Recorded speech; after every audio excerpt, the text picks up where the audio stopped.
welcome back to the Pit and Roll podcast. I'm your host, Kane Pitman, joined today by a special guest. Now, I hinted at this episode the other day. We are about a year gone since the Boomers' historic win over Team USA at Marvel Stadium. We're going to roll straight through that. Me and Ben had the privilege of being at Marvel Stadium for that game. But before we get into that, I do have to remind, I would say just our listeners, but I guess today it's our viewers as well. We're doing video chat, which I am not 100% used to, but I got to remind you about our friends over at Glory League. Glory League is an automated video system and platform for all levels of basketball, whether you're in A or D grade, under 8s or over 45s. You get automated video, highlight reels, and stats of your games to watch and share. Glory League is great for serious players looking for every advantage, kids and families sharing in the sport experience together, or weeknight battlers like myself playing with mates. Glory League connects everyone to the game they love. Join with more than 30 basketball associations, including Darwin, Brisbane, Gold Coast, Maitland, Penrith, Broadmeadows, and beautiful Geelong. With over 150 courts and 130 users, there are everyday ballers becoming legends every single day. Email david@gloryleague.com for more info. That's david@gloryleague.com and find out more about the great service they've got going on there. Now, I'm biased with this man because he's a good friend of mine, but I also think he's one of the absolute best basketball writers in the whole of Australia. Ben Mallis, what's up, man? Mr. Pitman, good to be with you. And I'm just resonating with the D-grade comment you made before, because I feel like that's me compared to your other guests. So we can scrape the bottom of the barrel today and I can come on. But we're doing video, which I don't know if that's a good thing or a bad thing for those watching at home, but they get to see my face and your face on YouTube for half an hour. So yeah, that's a gift to the people today, I think. Well, you can tell that your camera is a little bit brighter. So let's make it clear. You're in Western Australia. I'm in Victoria. I'm in Geelong right now. It's just started raining. I think it's supposed to rain for the next 48 hours straight here, and it's going to be about 10 degrees. So it's a little bit dark over here. This is literally all I can do. So I apologize if it's a little bit dark. But we are here to talk about the Boomers. 24th of August it was. It's hard to believe that it was a year ago, but they beat Team USA 98-94. 52,079 people were at this game. I actually just went through and watched the replay of this, and I said we were fortunate enough to be there, and we were. We were a fair way back, like a lot of people were that were at Marvel Stadium for this game. So I actually picked up a lot of things watching the replay that I could not remember or I just couldn't physically see for that day in Marvel Stadium. But just right off the top, what do you think of first when you think about that day? Because I think watching the replay brought back the memories for me of how monumental this game was. Yeah, well, you're right. It was nice to watch the replay during the week and not need the binoculars to actually see what was going out on the court there. So the biggest memory I got, besides complaining up in the press box, which is our first world entitlement showing through, is just the end of the game. And as you were saying, we couldn't really see what was going on in terms of watching the plays and seeing the players move around and notice what was going on the court so much. But being so far back up at Marvel Stadium, which we were lucky to be there, the first thing that comes to mind was just the crowd and the noise that was going through that place when Paddy started taking over late, and he scored his 9 points in the last 3 minutes and had what I've called in my writing probably the biggest heat check in Australian basketball history. So to do that in front of 50,000 screaming Australian fans was mental. And it's funny, right? After watching the game during the week, I went back over my Instagram and my Twitter feed and I pulled up a video that I recorded from the day, which was after the final buzzer went and Men at Work was blasting around the arena and everyone was jumping up and down. And I remember thinking at the time how much of a special moment that was. And again, watching it this week and you asking me that question just then, that's the biggest memory. It was seeing all these people inside this football stadium, singing Men at Work, jumping around, going crazy, and just celebrating a really awesome basketball game. So that's the biggest memory that comes to mind. And you're right, it was a bit of a blur, wasn't it? Because I remember we were trying to run out of the press box and get down the elevator and getting lost in the bowels of Marvel Stadium. But before we were playing, getting lost in front of the media area, it was just great to watch that up in the stands.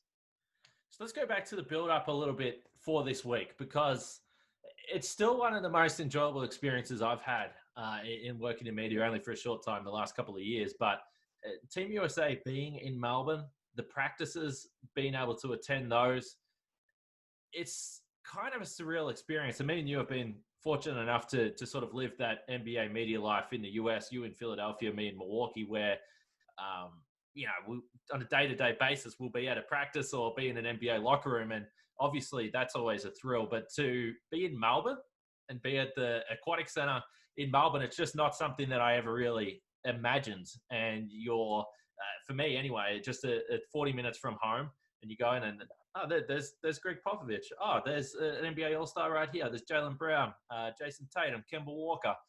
It was just a remarkable experience to see that whole team in Melbourne, and you really felt from a work perspective, from Team USA's perspective, regardless of the fact that it wasn't the absolute A-grade team.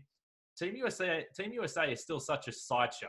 Like there's so much entertainment factor about this team being in the city, and you could tell that from going from a Team USA practice to a Boomers practice, the amount of extra people that were there, and literally just the joy and excitement that were on the people's face that were able to attend this. It was an absolute show.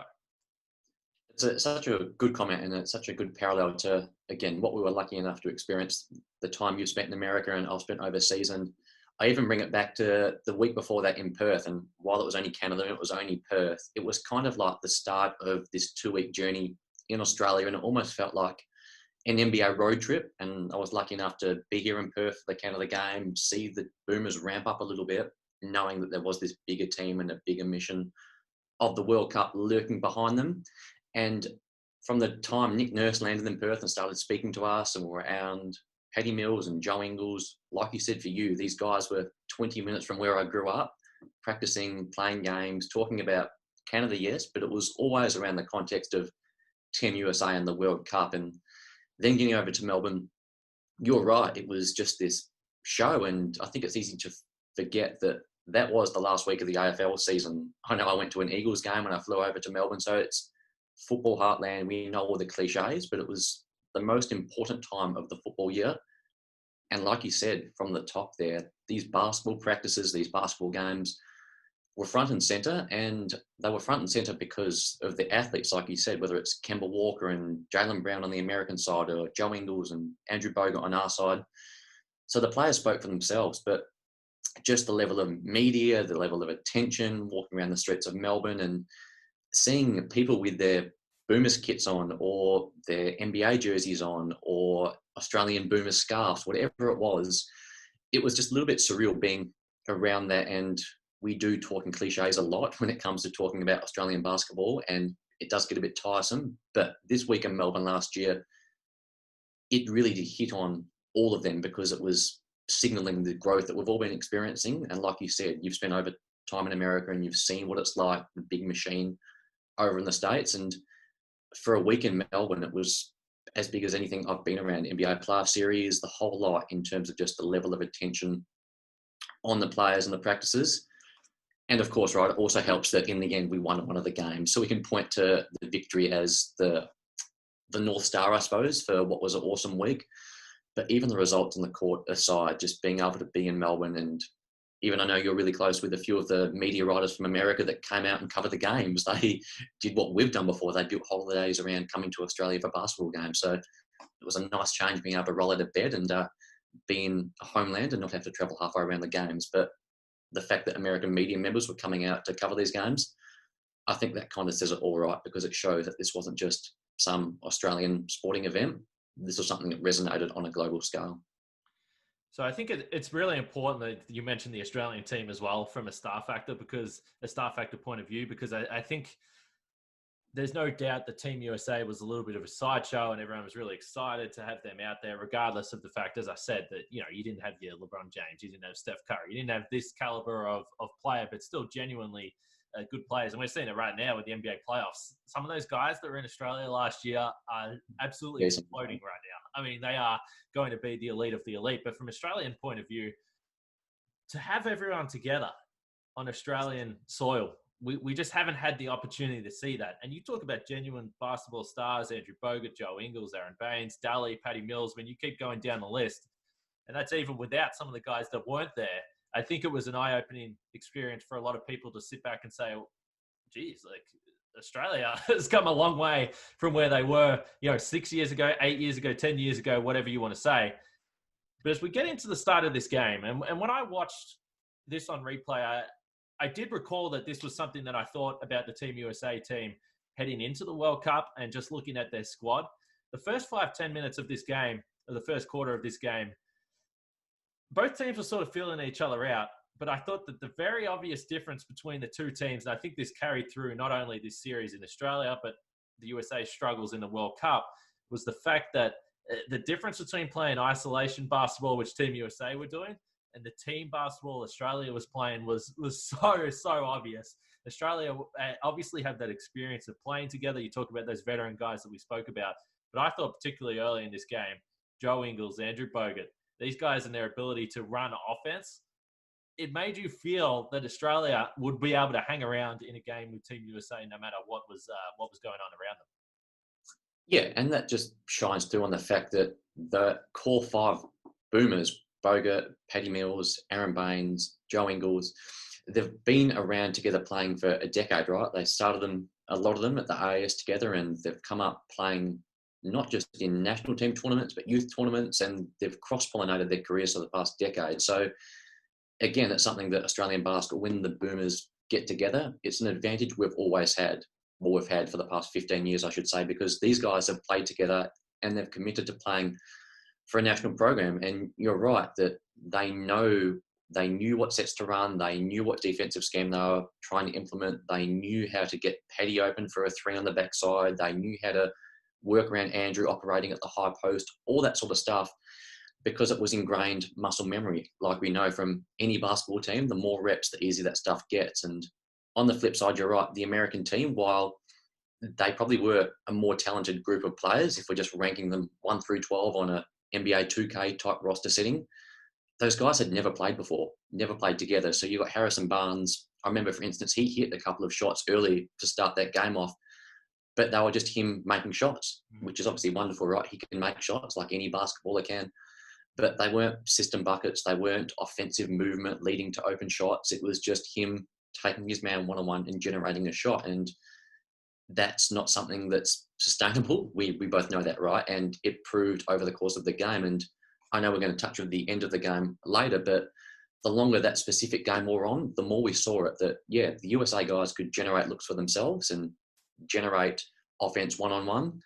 But when it came time for a team-wide system to generate offensive looks and get the go-to guys buckets, then the Boomers clearly had the advantage, and that wore on as that game advanced. And yeah, you're right, it started early, but the longer that game went on, the more it really came true that, yeah, these Boomers guys, as we know, have been around together for a while, and it just made their life easy. And also something you touched on as well, like, as much as it's sad to say, these guys deserved the moment to play in front of that home crowd and play together. And with what's going on right now, maybe that's the last chance they ever get to play together. So I think all the observations from this game will come out, but I think with the passing of more time, this game is going to get even more important within the sport, because, yeah, we know what's going on in the world now, and it might not happen again, that core group of Boomers are playing together and really being able to show off that skill and that team-wide culture that they've built over the past decade. Yeah, it's a good point you make. And I've just got the box score up here that I'm looking at. And it's so funny because when you think about the Boomers starting lineup that's been there for, as I said, the better part of the last decade, your starting backcourt is Patty Mills and Matthew Dellavedova. But I still believe that your best playmaker is probably Joe Ingles. And then your secondary playmaker, which is what's so rare about not only Andrew Bogut, but the way the Boomers play, they have an unbelievable playmaker in Andrew Bogut starting at center, even though he didn't start this game. But he's that guy they bring off the bench. So at the start, it wasn't anything crazy. And you can talk about the experience of these guys playing together. Clearly, the chemistry helps. But it was just a steady diet of Joe Ingles and insert big man, whether it's Aaron Baines, Jock Landale, pick and roll. So it was just on repeat. And I think they were able to get early baskets, easy baskets early. Aaron Baines, we know the season he's had in the NBA this year, unbelievable. He's really, even at this 30-plus age, is still getting better and better by the sounds. And Jock Landale, it's interesting. When you look at the box score, he was a minus 16 on this game, but he picked up 7 rebounds, 3 offensive, 3 for 6 from the field. I thought his energy early was really important in this game. I think he's going to be a vital player for the national team. 100%. Literally, you stole the words out of my mouth, because one of the notes I've got here from the first quarter, I think he had 3 offensive rebounds in the first quarter, and they were just hustle plays. And while they sometimes get overlooked because it's just people trying harder, and that's kind of diminished when people are talking about the highly talented players, that's a skill in and of itself. And going forward, Jocks, you did a great interview with him a couple of weeks ago, and he spoke of his ambition with the Boomers and the NBA, and I really think he's going to start reaching his destiny on that side of things over the next couple of years. But you're spot on, especially in that first quarter, like that box score and that plus minus can be down, because he had a massive impact early on. And yeah, like we said at the start, like the USA team were hitting some shots early, and the Boomers weren't quite hitting these looks they were generating, because they needed the dirty work. They needed his offensive rebounds. They needed him to draw fouls on the Americans and Aaron Baines to throw some bodies around, just to tread water while the shots weren't falling. And then you're spot on. Joe was 100% the best player on the court in the first half of that game, because he was just masterfully controlling the offense. It was simple. It was maniacal. It was just really basic basketball movement, but it just worked over and over again. And even hearing you speak then, it came to my mind that it was quite ironic that they were playing against Greg Popovich, because it was very Spurs-esque from the NBA over the past 15 years. It wasn't anything flash.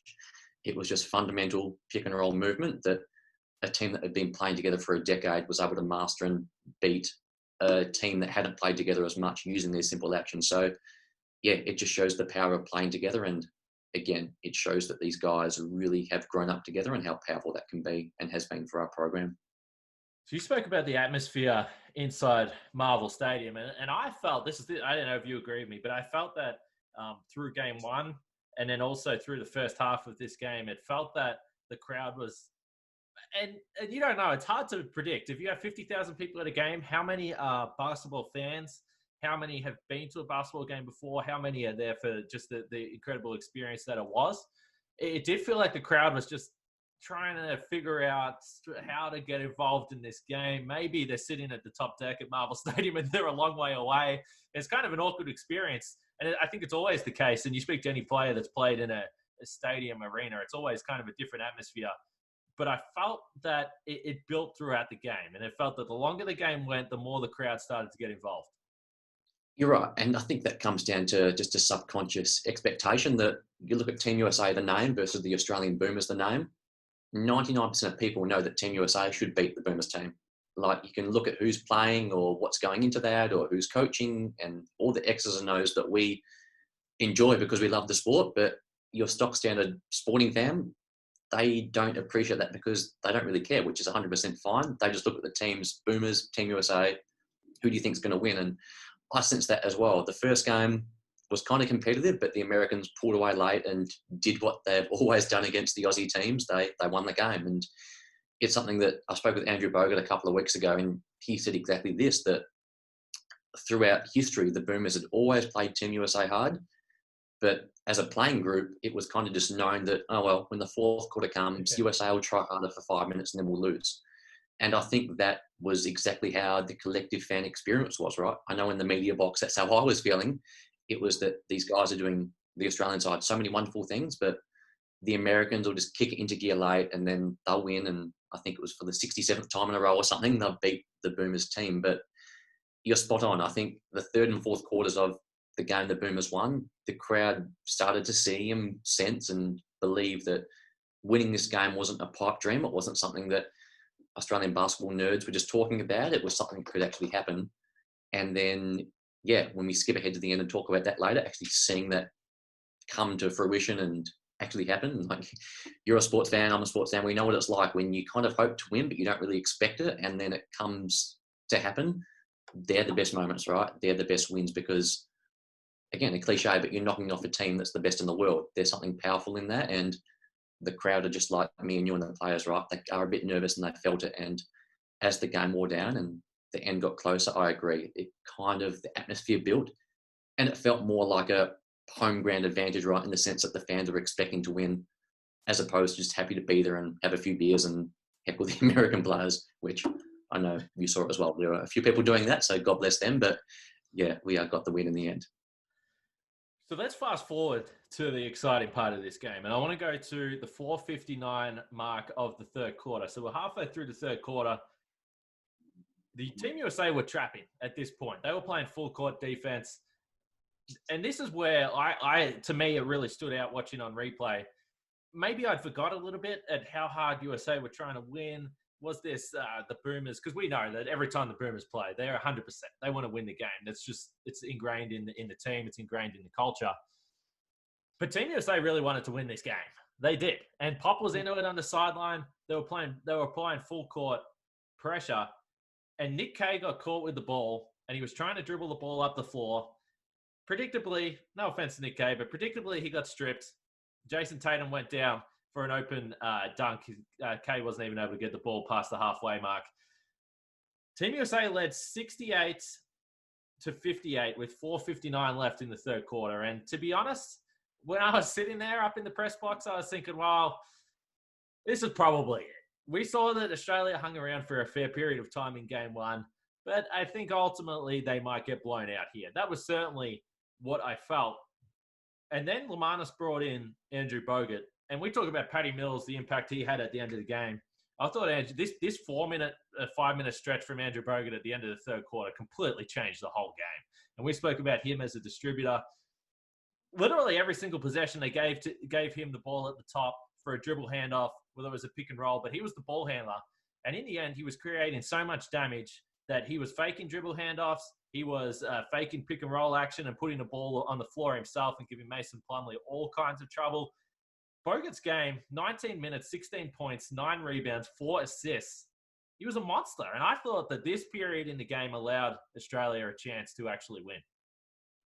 100%. We'll touch on the end later, but Bogut was instrumental in everything Patty Mills did to close the game. But the 5-minute spurt you're talking about, I agree. It's jumped out. It was clear as day when watching the game again that the game was, like we said a couple of minutes ago, it was at the point that every Boomers Team USA game has been for the past decade. It was scrappy. It was close. The Americans put their foot down, got a 10-point lead, and you would have been very excused to believe that it's just going to, well, the Americans are just going to run away with this and they'll win. But yeah, Bogut was massive. And again, the stuff doesn't really show through on the box score because you're right. Those numbers you just read out, they're amazing numbers in 20 minutes of action, all right? You can bank that, and that alone shows he had a pretty good game, but they don't show the full impact that he had because the Plumlee isn't in the same league as Bogut, and Bogut plays in the Sydney Kings, right? And people look at that and go, oh, he's playing in the NBL, like he shouldn't be doing that. But Bogut is a legit NBA centre still, and the legs and the body is starting to break down, but his mind is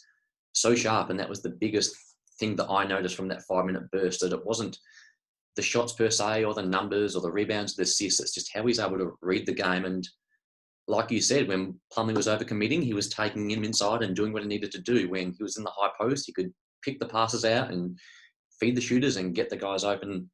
And on defense as well, they clamped down the Boomers. I think from that point forward, Team USA only scored about 25 points over the last 15 minutes of the game, and Bogut was out on the court for most of that sequence. And everyone's involved with that, right? But Bogut was back there quarterbacking the defense and just anchoring things inside. So it's quite ironic, right? The guy that's been at the center of this program for the past 15 years, and as the sport has grown up and evolved and got to a point now where it's hopefully about to take over and really rise in Australia, that in their greatest triumph, Bogut was, again, a bit of an unsung hero, like he kind of has been over the past 15 years, because I'm keen to get your thoughts. You've followed his career better than most, given that you are a massive Bucks fan and you spent time in America, but he still probably doesn't get the credit he deserves for his career, and that is definitely a good description of that game as well in my mind, because he deserves a lot of credit. He gets some, but I think for how we were able to win that game, he was just as vital as anyone else.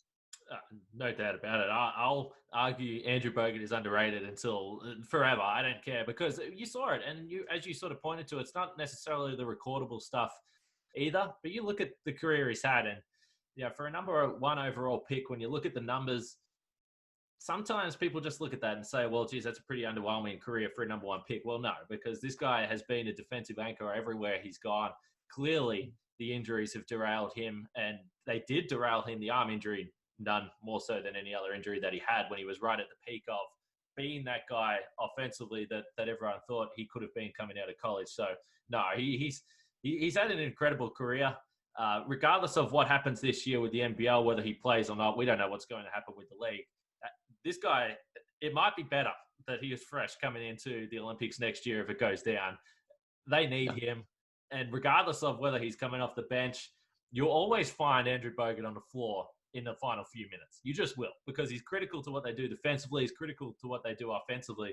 The biggest thing with him is making sure he gets to the pointy end of the tournament in good health. So you need to use the other guys throughout the early stages and make sure he's healthy, because he's, as I said, I can say it all day long, he's just so critical to their success. 100%. And even hearing you talk then, it gets me flashback to something Will Weaver told me about the Boomers campaign in Rio in 2016, that they were managing Bogut's minutes. And Will told me once about a discussion he was having about whether they should rest Andrew for a couple of the group games. I think it might have even been the Team USA game in the group stage in Rio, whether they should hold him out just to get him right at the pointy end of the tournament. And he was coming off injury at the time, and he was able to get through to the end of the tournament a little bit banged up. And your point is very valid that it could even, we're selfish, right? So we want the Boomers to do well. We don't really care about the Sydney Kings or Bogut's NBL season coming up. We want the Boomers to be in the best position to claim that medal this time next year, hopefully, if the Olympics go ahead. So you're right, it could be a silver lining if Andrew's able to rest the body up and then really attack the tournament. And then even if he does go over there, let's just put him on cotton wool for the first couple of group games. And then when we're blowing out teams like, I don't even know who, teams that we should be beating, we'll put him in cotton wool, and then he can just come out and just dominate Team USA again. That would be really nice to see.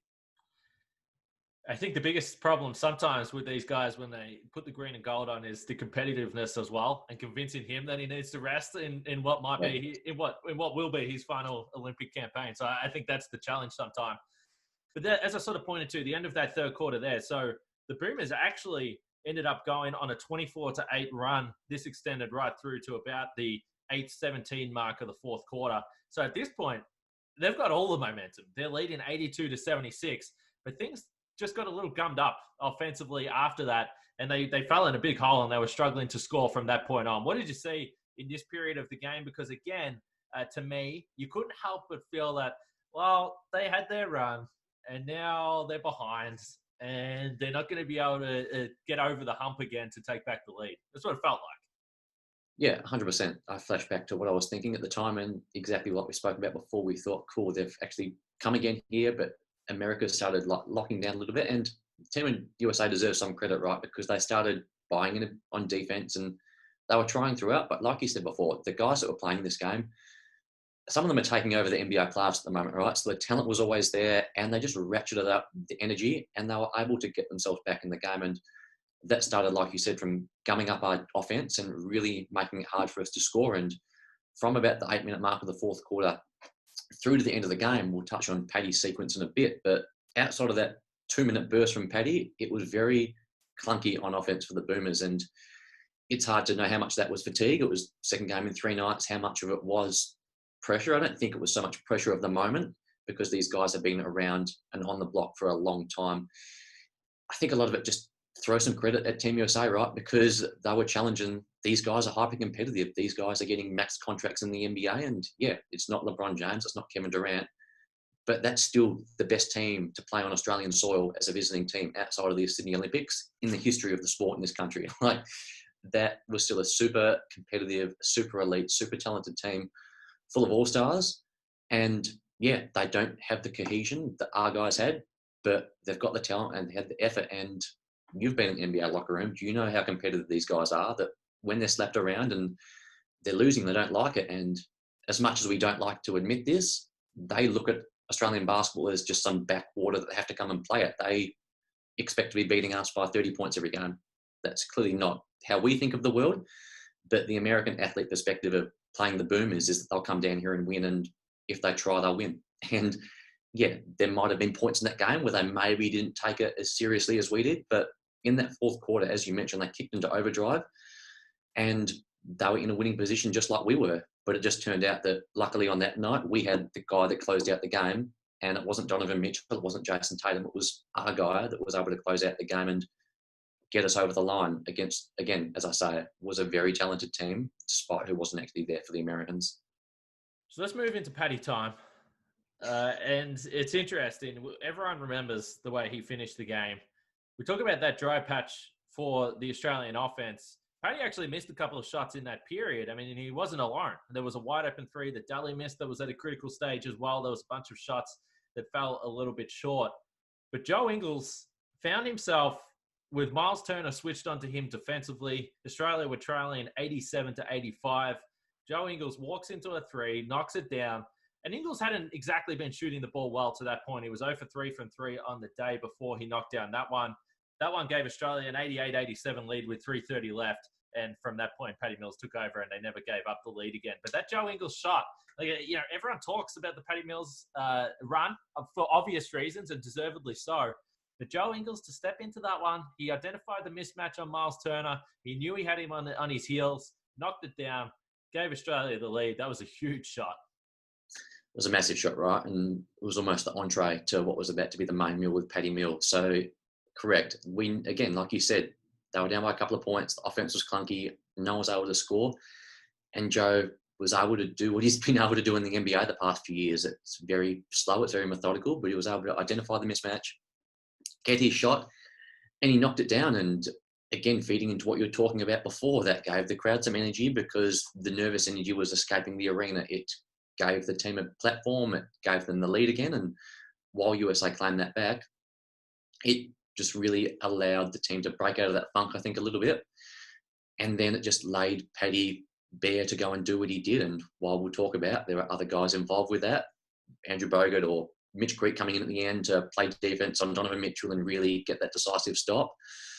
Joe was the catalyst in that specific moment, like he was the game, like we spoke about. For the first half, Joe was the one that carried them. Well, that's a bit too extreme. Didn't carry them. Joe was the one that really fueled the offense, and he was able to hand it over to his little mate at the end.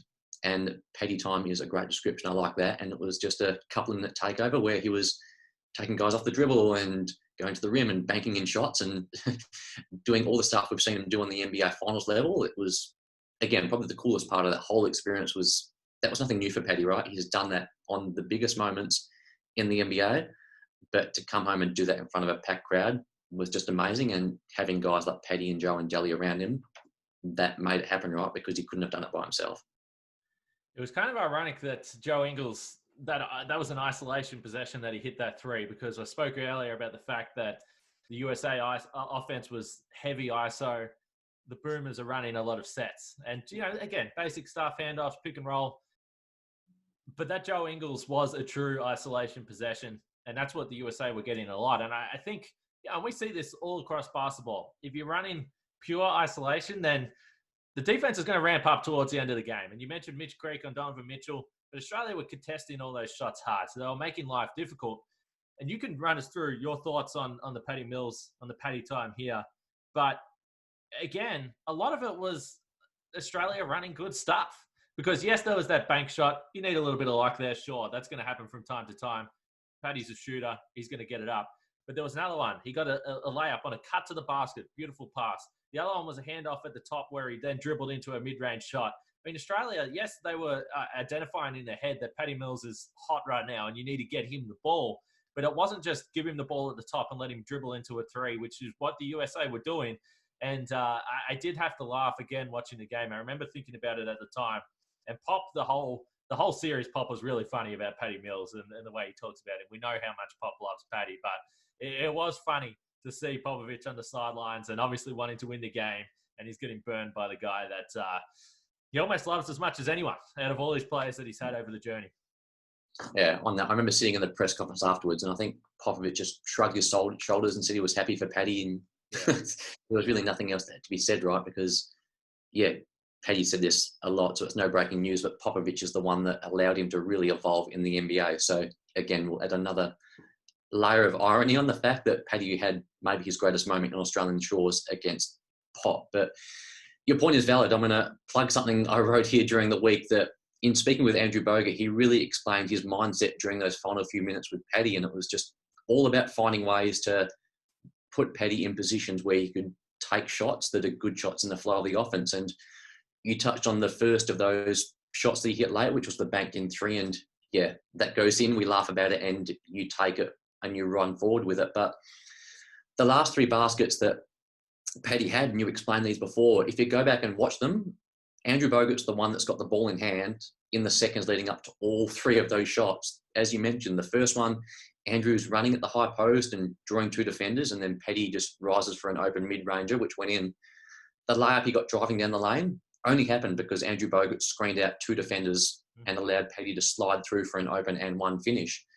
And the last shot that Paddy made in that final sequence, which was a tough 20-foot jumper, again, go back and watch the film on that, and you see Andrew Bogut screening his man and giving him a massive pocket of space to walk into and take what was essentially an open practice-style jump shot. So Paddy was obviously super hot, right? I remember Mitch Creek said after the game that he compared him to the Human Torch out of the Fantastic Four movie. And as Mitch can only do, that's such an apt way of putting it, because the dude was on fire and he was hitting everything. But what you said shines through, that he was only getting these looks because Andrew Bogut was setting those illegal/legal screens on the Americans and clearing him, and Delhi was in the corner distracting his man, and Joe was operating and moving the floor and actually making the final pass in a couple of these buckets. So again, it's the central theme of everything we've been talking about for the past half an hour, that these guys put Paddy in position to succeed. And at the end of the day, Paddy has to hit the shots, he has to knock them down. But like we know from spending so much time around this sport, all you can expect and all the coaching staff want is getting your best shooters in positions where they can take shots that they normally make. And when you strip it all back, that's what the Boomers are doing over the past 3 minutes of that game. It just happened that they all went in because they were setting up the one guy that you want to set up. And you can look at it from a 10,000-foot view and say that's how the culture of the team and 10 years of playing together and all that sort of stuff comes to the surface.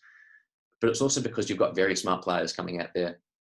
And again, linking back to what Bogut said to me last week, that these guys knew that Paddy was hot, get him the ball, and not just get in the ball and stand out of the way in an isolation setting like you said before.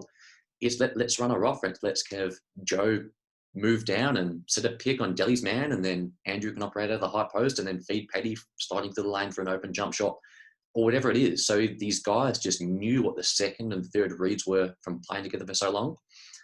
And I kind of get the sense from talking to them that it was just business as usual. They run their offense like they've done for a decade, whether it's against Angola or Team USA, it doesn't matter, right? It just so happens that this was against Team USA. This was in front of 50,000 people in a football stadium, and Paddy Mills walks away being the hero. But again, there were so many heroes on that game. Even you mentioned Nick Kay before.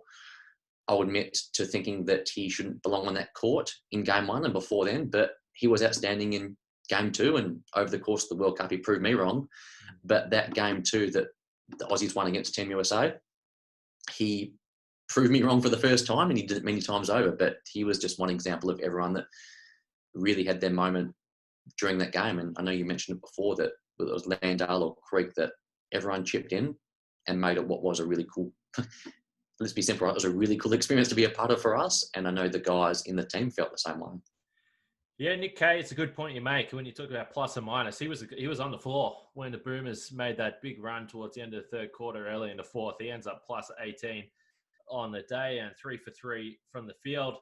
There is contributors right down, none bigger than Paddy Mills, obviously, with 30 points on 10 for 22 shootings, 4 for 10 from 3.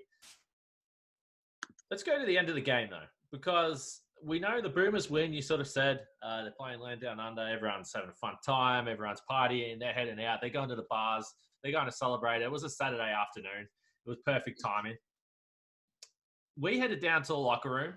I was on doing some duty for the Milwaukee Bucks, so I went down to the Team USA locker room, which in itself was a pretty interesting experience to do that. You went to the Boomers locker room. Talk us through the atmosphere in there and what that was like. It's funny, right? Like on the outside, you talk about the fans in the arena going nuts. In the press box, there were certain media members high-fiving and jumping. We won't explain who that was, but there was a collective sense of happiness from everyone in the arena, even the media people that should have been professional that weren't. Inside the locker room, it was just business as usual. It was almost as if these players that have been through all these games in the USA, that beating them, I got the sense that they appreciated the gravity of the moment and how important it was to beat Team USA for the first time and to have that victory and to actually get across the line. But at the same time, whether it was Bogut or Paddy Mills spoke, these guys expect to win these games against Team USA. They play in the NBA now. This isn't Shane Hill going up against Charles Barkley for the first time and happy to be there and trying to give them the shits and trying to get under their skin. Like, that's not what these guys do now. These guys expect to win. So there was a calm sense of excitement. And obviously the World Cup was on the radar. I think they were flying out to China a day or two after this game. So it was about celebrating the little win, but they wanted to rehab and enjoy the last couple of days in the country before they flew out. So there was always that focus to what came next. And yeah, people were happy in the locker room. It was a good validation point for everyone involved with the team. But this wasn't some massive celebration internally. They, at the time, had massive goals they wanted to achieve in China. And this was just a stepping stone to that. And obviously, with the passing of time, the moment will probably be put up on a pedestal as time goes on. The players might be able to sit back and reflect on that as their careers wind down. But yeah, just being in the locker room, the sense that I got was just, cool, we've done what we're meant to do. Let's hop on the plane to China. Let's beat them again if we play them again. And we've just done what we expect to do. So probably more than anything, right, that signifies how much our national team has grown up and evolved and the talent has changed, that beating Team USA was almost a bigger media moment, and it was almost a bigger moment for everyone outside of the program than it was for those involved, because we talk about Jason Tatum or Donovan Mitchell, who Joe Ingles plays with. That's a great example.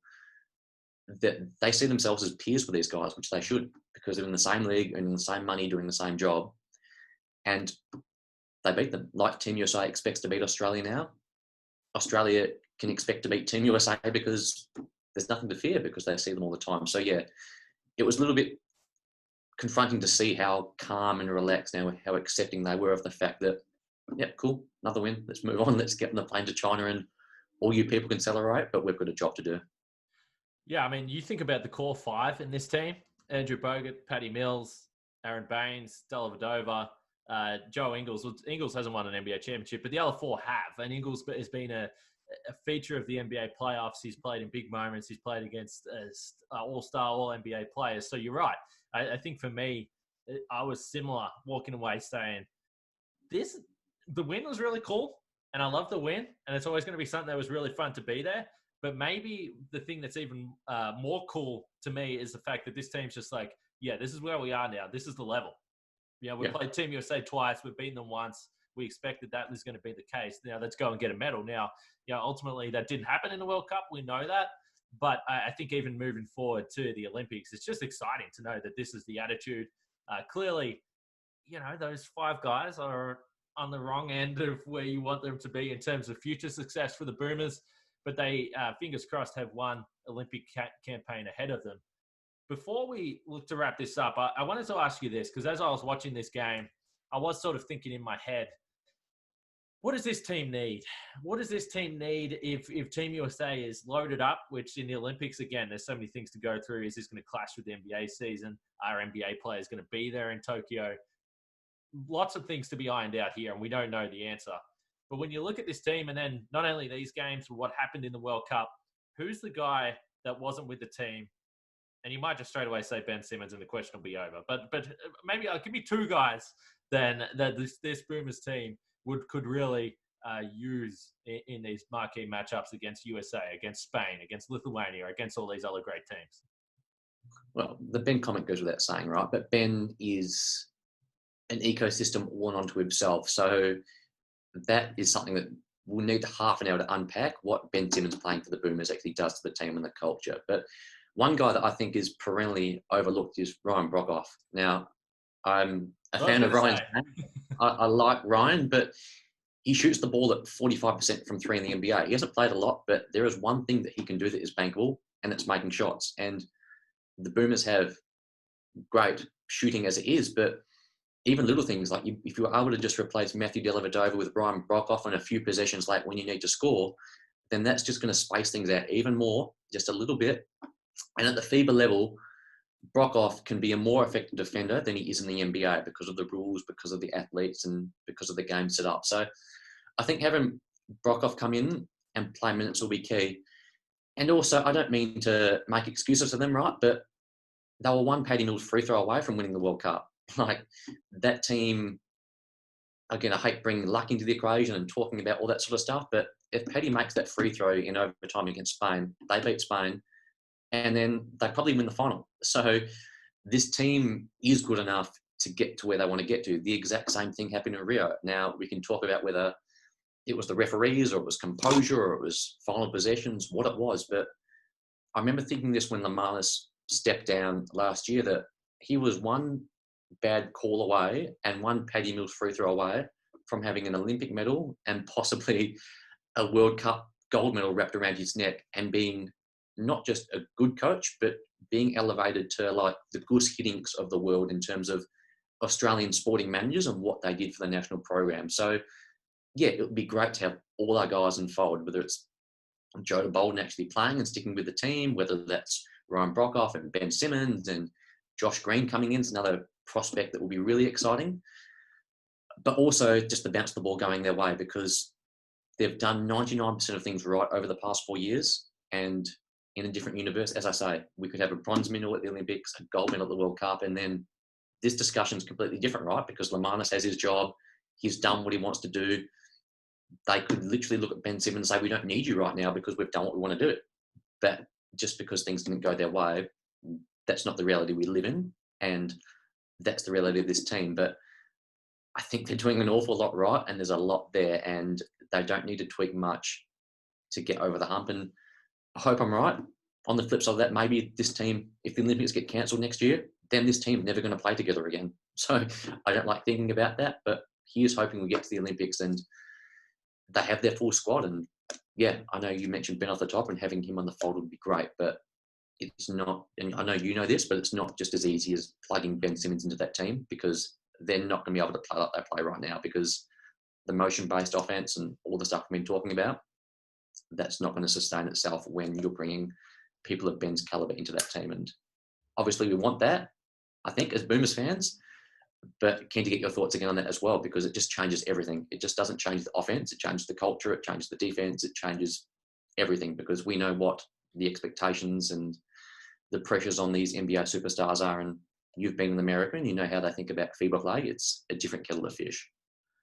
Yeah, no doubt. I mean, I think when I think about Ben Simmons, the biggest thing I think of first is having that absolute all-world defender against elite NBA talent, which you're going to have in the Olympics if this goes down. So that's the first thing I think about Ben Simmons. Offensively, yeah, I mean, there's a lot to unpack there. But that's for that reason. That was why I was thinking about Ryan Brockhoff as well, because, you know, again, when we've spoken about it this whole show, but when you talk about the Australian starting lineup of Paddy, Joe, Daly, and then, you know, maybe you have a Bogut in there, so your closing lineup, then it's like, well, Daly's kind of the odd one out, because Paddy Mills is the scorer. Joe Ingles can be an initiator as well. He's almost your primary initiator playing at the 3, and then Bogut is such a vital cog in that. You really just need a spot-up shooter, and, you know, Daly this year went through his struggles. Still a good 3-point shooter, but he's not an absolute sniper like Ryan Brockhoff is. So that's why I think in those closing lineups, have someone like Brockhoff, and it does make you more dangerous as a 5. But it's really interesting. We hope that the Olympics go down. We hope that this group deserves it. I mean, you think about everything they've been through with Daly, Joe, Bogut, Bainesy, and Mills as well. They deserve it more than anyone. They deserve to get that chance at a medal. And as you said, more than anything, a little bit of good luck, I think, is what they ultimately need to get over that hump. But like I said, 24th of August, 2019, 52,000 fans. They beat Team USA 98-94. Any final thoughts about this game, this experience, the Team USA tour, before we wrap this up? I think we've touched on the tour, Kane. The biggest thing that boggles my mind is, how was that only a year ago? It feels like it was a decade ago. I can't believe. I still remember sitting with you in Melbourne, and Eric was there, and we were having a beer and just talking about how good life was and enjoying being outside. And yeah, no, we can't do that anymore. I told you before we started recording, I said, I don't think I've been around a group of maybe more than 10 people since early March. So yes, the thought of even being in an arena with 52,000 people, and I kind of did think about that when I was watching this game. I was just like, this is absolutely insane to even think about this happening. I know you guys are, you know, hopefully, fingers crossed, stay safe over there in WA, and you're getting some crowds in the footy, which is fun to see. But that'll do it for today. It's been fun to look back. Ben, as he mentioned during the show, spoke with Andrew Bogut during the week. His story is over at pickandroll.com.au. Make sure you check that out. It's always fascinating to talk to the the elder statesman. Let's call him the elder statesman of the Australian national team. Bogut's certainly one of them. It's always fascinating to hear him talk about basketball. So check out Ben's story. There's a bunch of other stuff going around on the website looking back to that Australian Boomers win last year and the World Cup campaign. So check that all out. Obviously, if you're listening to this show, you subscribe to the Pick and Roll. We appreciate that. But if you like the work we're doing, tell your friends, tell your family, share the word and support, in my completely unbiased opinion, the best basketball coverage of Australian basketball all across the world you're going to get. So once again, we thank you for watching and listening today, Ben. Honestly, it's just been too long since we've caught up, so I'm glad we got a chance to do this. No, it was good. And I second all that. My also unbiased opinion reckons you're 100% spot on. So steal your friends' email accounts, steal their credit cards, sign them up, and you'll be doing them a favour. And if you get a few more people signed up, you might even get to see our ugly faces on YouTube again. So there might be a benefit to that. All right, we'll wrap it up. That's Ben Mallis, WA correspondent for the Pick and Roll. Locked in Perth. And we'll be back with the Pit and Roll podcast. You guys will know when the next episode drops. Keep an eye out for that. Stay safe. We'll speak to you guys soon.